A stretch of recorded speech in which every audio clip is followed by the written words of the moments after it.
இன்றைக்கி நாம் இந்த வீடியோவில் சீரக சம்பா ரைஸை யூஸ் பண்ணி திண்டுக்கல் ஸ்டைல் சிக்கன் பிரியாணி சூப்பராக எப்படி பண்ணலான்றதை ஸ்டெப் பை ஸ்டெப் பார்க்கலாம். வாங்க வீடியோக்குள்ளே போகலாம். பிரியாணிக்கு தேவையான ஜீரக சம்பா அரிசியை கூட குறைய இல்லாமல் கரெக்டாக 750 கிராம்ஸ் மெஷர் பண்ணி தனியாக நான் எடுத்து வச்சுக்கிட்டேன்.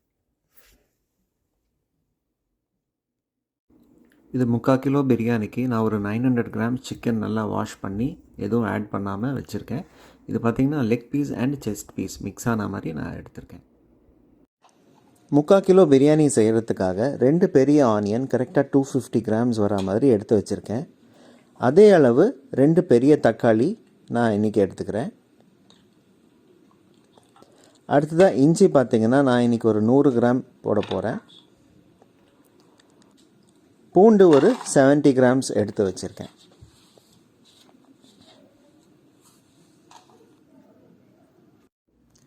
அடுத்ததாக பிரியாணி மசாலாவுக்கு தேவையான ஐட்டம்ஸை எடுத்து வச்சுக்கலாம். இதுக்கு நான் ஒரு 2 பெரிய சைஸ் பட்டை உடச்சி எடுத்திருக்கேன். ஒரு 6 லவங்கம், 6 ஏலக்காய், 1/4 டீஸ்பூன் எல்லாத்தையும் போட்டுக்கிட்டு ஃபஸ்ட்டு பவுடர் பண்ணிக்கிட்டு அப்புறம் நம்ம பேஸ்ட் மாதிரி அரைக்க போகிறோம். இப்போ பார்த்தீங்கன்னா மிக்சியில் முடிஞ்ச அளவுக்கு இது பவுடராக பண்ணியிருக்கேன். ஏலக்காய் சேர்த்து அரைக்கிறதால நமக்கு ஃபைன் பவுடராக வர்றது ரொம்ப கஷ்டம். ஸோ இது நமக்கு நல்லா பேஸ்ட் மாதிரி வரணும்னா ஆனியன்லேருந்து ஒரு சின்ன பீஸ் எடுத்துகிட்டு கூடவே லைட்டாக தண்ணி அப்புறம் ஒரு 2 ஸ்பூன் ஆயில் சேர்த்து அரைச்சா கரெக்டாக இருக்கும். பேஸ்ட் மாதிரி இருக்கும்போது இது வெங்காயம் தக்காளியோட நல்லா மிக்ஸ் ஆகி வரும். நம்ம அப்படியே பவுடராக சேர்க்கும்போது ஒரு மாதிரி குறைன்னு இருக்கும் சார், ரைஸில் மிக்ஸ் ஆகாமல். ஸோ இப்போ நல்லா இது ஃபைன் பேஸ்ட்டாக பண்ண போகிறோம் நம்ம. இப்போ அரைச்சி எடுத்தாச்சு. பார்த்திங்கன்னா உங்களுக்கே தெரியும் ஒரு மாதிரி இந்த திப்பியாக இல்லாமல் நல்லா இது பேஸ்ட் மாதிரி கரெக்டாக வந்திருக்கு. இதை தனியாக ஒரு பவுலில் நான் எடுத்து வச்சுக்க போகிறேன். பிரியாணி செய்கிறதுக்கு நான் இந்த 6 லிட்டர் நான்ஸ்டிக் பாட் எடுத்துக்கிட்டேன். இது பார்த்திங்கன்னா ஒய்ஃப் எனக்கு கிறிஸ்மஸ் கிஃப்ட்டுன்னு வாங்கி கொடுத்துருக்காங்க. ஸோ ஃபர்ஸ்ட் டைம் இதில் ட்ரை பண்ணுறேன் இன்றைக்கி. ஸ்டவ் ஆன் பண்ணிவிட்டு ஒரு 150 ml குக்கிங் ஆயில் கூடவே ஒரு 2 டேபிள் ஸ்பூன் கீ சேர்த்துக்கிட்டேன். 90% ஆஃப் த டைம் நான் லோ ஃப்ளேம்லேயே தான் இன்றைக்கி குக் பண்ண போகிறேன். லாஸ்ட்டாக தம் போடும்போது தான் ஹை ஃப்ளேம் தேவைப்படும். எண்ணெய் காஞ்சி வர டைமில் நான் ஆனியன் தக்காளி எல்லாம் தின் ஸ்லைசஸாக நறுக்கி வச்சுக்கிட்டேன். அப்புறம் இஞ்சி பூண்டு விழுது கூட தனியாக ஒரு கப்பில் எடுத்து வச்சுக்கிட்டேன். இப்போது எண்ணெய் நல்லா காஞ்சி வந்ததும் பட்டை லவங்கம் ஏலக்காய் கொஞ்சமாக சேர்த்துட்டு கூடவே 2 பிரிஞ்சி இலை சேர்த்துக்கலாம். ஆல்ரெடி நம்ம தேவையான அளவுக்கு மசாலா பேஸ்ட்டில் எடுத்து வச்சுருக்கோம். ஸ்டில் இது கொஞ்சம் எக்ஸ்ட்ரா ஃப்ளேவருக்காக ஆட் பண்ணிக்கலாம். கூடவே கட் பண்ணி வச்சுருக்கிற ஆனியன் சேர்த்து லேசாக கிளறி விட்டுக்கலாம். ஆனியன் லோ ஃப்ளேமில் ஸ்லோவாக வதங்கி வரட்டும். அடிக்கடி அதை கிளறி விடணும்னு அவசியம் இல்லை.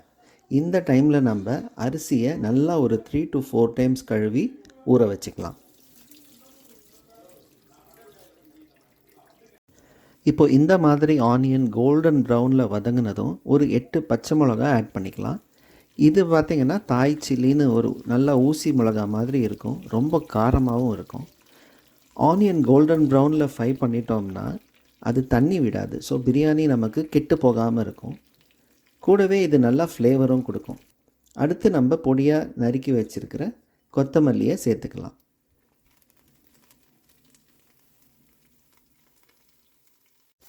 அடுத்து ஒரு கைப்பிடி அளவுக்கு புதினா சேர்த்துக்கலாம். இந்த புதினா கொத்தமல்லி இந்த மாதிரி ஆயிலில் ஃப்ரை ஆகி வரும்போது நல்ல வாசனை வர ஆரம்பிக்கும் நமக்கு.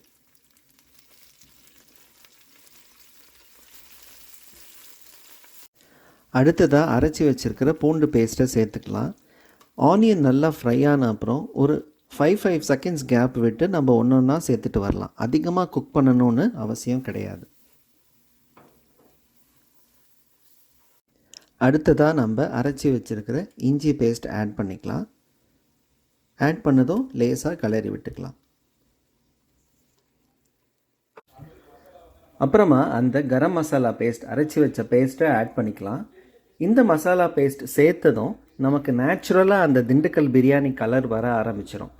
சில்லி பவுடர் நான் இப்போதைக்கு சேர்த்துக்கல, தேவைப்பட்டால் லாஸ்ட்டாக பார்த்துக்கலாம். மசாலா பார்த்திங்கன்னா நல்லா பேஸ்ட் மாதிரி ஆயிடுச்சு. பார்த்திங்கனாலே தெரியும் அந்த ஆனியன் எல்லாம் காணாமல் போயிடுச்சு.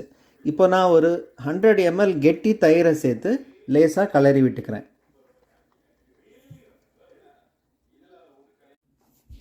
தயிர் சேர்த்ததும் அடுத்ததாக மெலிசாக கட் பண்ணி வச்சுருந்த தக்காளியும் நான் இப்போ சேர்த்துக்கிறேன். லேசாக கலரி விட்டுட்டு கூடவே தேவையான அளவு உப்பு சேர்த்துக்கிறேன். நான் பார்த்தீங்கன்னா 2 டேபிள் ஸ்பூன் அளவு உப்பு சேர்த்துருக்கேன். தக்காளி இப்போ நமக்கு நல்லா மசிஞ்சு வரணும். ஸோ க்ளோஸ் பண்ணி கொஞ்சம் நேரம் அப்படியே லோ ஃப்ளேம்லேயே விட்டுடலாம். இப்போ பார்த்தீங்கன்னா மசாலா எப்படி வந்திருக்கு பாருங்கள். ஆயில் தனியாக பிரிஞ்சு பியூட்டிஃபுல்லாக ஒரு கோல்டன் கலருக்கு வந்திருக்கு. இந்த டைமில் நம்ம சிக்கன் சேர்த்துடலாம். தண்ணியெல்லாம் வடிகட்டிட்டு நான் சிக்கனை சேர்த்துடுறேன். முன்னாடியே சொன்ன மாதிரி சிக்கனில் நான் எந்த ஒரு மேரினேஷனும் ஆட் பண்ணலை. சிக்கன் சேர்த்ததுக்கு அப்புறமா மசாலா திருப்பி நல்ல ஒரு கொதி வரணும். ஸோ க்ளோஸ் பண்ணி கொஞ்சம் நேரம் விட்டுடலாம். மசாலா நமக்கு திரும்பவும் நல்லா கொதிக்க ஆரம்பிச்சிருச்சு. சிக்கன் இந்த டைமில் குக் ஆகணுன்ற அவசியம் இல்லை. கொஞ்சம் லேசாக வதங்கினா போல் இருந்தால் போதும். நெக்ஸ்ட்டு நம்ம தேவையான அளவு தண்ணி ஆட் பண்ணிக்கலாம். நான் அப்ராக்சிமேட்டாக ஒரு 1 லிட்டர் தண்ணி நான் சேர்த்துக்கிட்டேன். தண்ணியை சேர்த்ததும் லேசாக கலரி விட்டுட்டு க்ளோஸ் பண்ணிவிட்டு ஒரு 15 to 20 மினிட்ஸ் லோ ஃப்ளேமில் அப்படியே விட்டுடலாம்.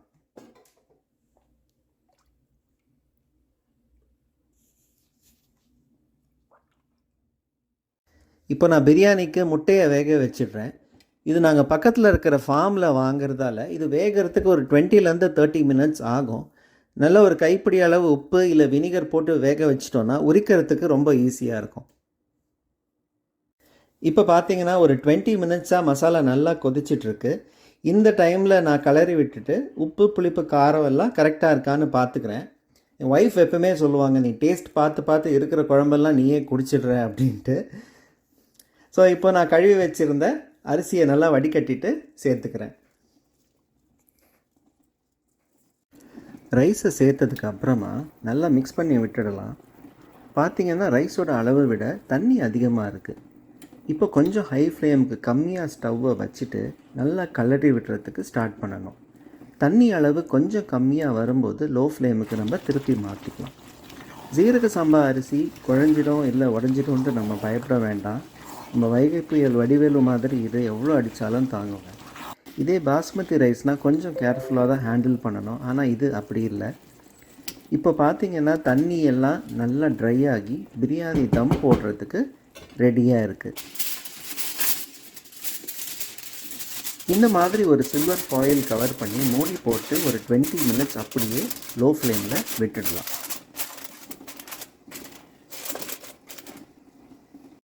இப்போ தம் போட்டு ஒரு 20 மினிட்ஸ் ஆனதும் நான் ஸ்டவ் ஆஃப் பண்ணிவிட்டு இன்னொரு 20 மினிட்ஸ் அப்படியே டிஸ்டர்ப் பண்ணாமல் விட்டுட்டேன்.